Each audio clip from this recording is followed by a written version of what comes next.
Our glutes are one of the biggest muscle groups in our body, and we want them to work right. When they do not work right, we feel it in a way of aches, pains, tightness, all the way up our spine, all the way up our body, into our neck, into our feet, into our knees. Just because our body is one big kinetic chain, and when something is off, it means something else is overcompensating. And so we want to make sure that our glutes are strong, because when they're strong, then we really can get the most bang for our buck, not only out of our workouts, but out of everyday life. So I'm going to go over 2 tests that you can do to see if your glutes are turning on as they should, and if not, just stay tuned, because I'm going to be going into what you can do to really get them activated and working right. All right, so the first thing that we are going to do is a prone glute leg raise, or a prone hip extension. So we want to see, it's really good at isolating just the glute. So we want to see if our glute is turning on or our hamstring is first. And so a hip extension is just where your leg is moving back. It's essentially your hip right through here, it's extended, right? So you're not contracting it. So that should be when your glute really turns on. So what you're gonna do is you're just gonna lay flat, just like this. I want you to literally put your hand on your butt, like right at the crease of your glute and where your hamstring would, or inserts into your glute, into that hip. You're gonna lay down. You're gonna squeeze and raise your leg up and see which one fires first. So is it your glute, or do you feel it more in your hamstring? Do you feel it lower, or do you feel it higher? Now, our hamstrings, don't get me wrong, are very important, but for this purpose, we want to see if our glutes are firing properly, because our glutes take so much of the blood of all our movements. We want them to be strong. And if our hamstrings are doing more than our glutes, then that's going to cause some things in our hip to be pushed forward. It's going to cause some more imbalances and tightness that we need to look at. So again, all you're doing is you're raising your leg up and feeling what fires first. Is it your glute or is it your hamstring? And really just trying to take note of that, getting that mind-muscle connection. All right, so the next test is not just about the glute max, which we just tested out, which is the big glute muscle. Now we're gonna test our glute med and see how that feels, if we can get it firing. And essentially all you're gonna do for this is lay on your side. So you can prop yourself up if you want, or you can lay flat, but I want you to get to about where your legs are about 90 degrees.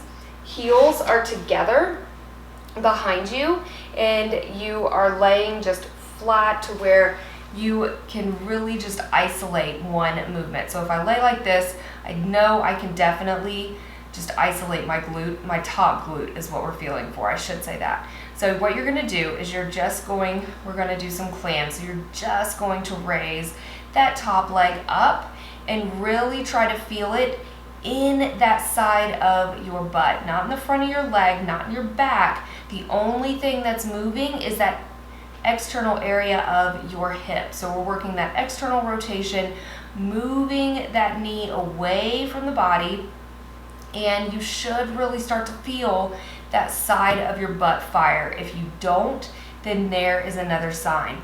You can also add bands if you want to try to kind of get that going a little more, but ideally right now we just want to see if things are firing. So we just want to go slow and controlled, do about 15 reps, and see if you really feel that area right here. If you start to feel it towards the end of that 15 reps, then that is a good sign, but that also means that you probably have some work to do. I can feel this within the first couple reps because I have this muscle turned on. I do a lot of work to make sure it stays on. So that's test number 2. So what we're gonna do is we take that information from both of those tests, and then we apply it to what we need to do. If they're not firing, yes, you want to work on getting them to fire, but you also need to dig deeper into that root cause and figure out what is going on. Why is it that you don't have your glutes turned on? If you're someone who sits a lot for work every day, chances are you have really tight hips, so those hips are taking over, causing your knees and your quads to kind of do most of your movements and your forward movements, and you're lowering your body and things like that. So the next thing I would say is, when you squat or when you lunge, what do you feel? If I were to ask you to do some squats right now, what would you feel? Would you feel your glutes fire at all? Or would you feel primarily the front of your legs start to fire? Or do you just naturally feel like you have tight hips? If so, then you know you have some mobility work to do on those hips. And I have a lot of different videos you can find on my channel that can help with that, and I'll link them below.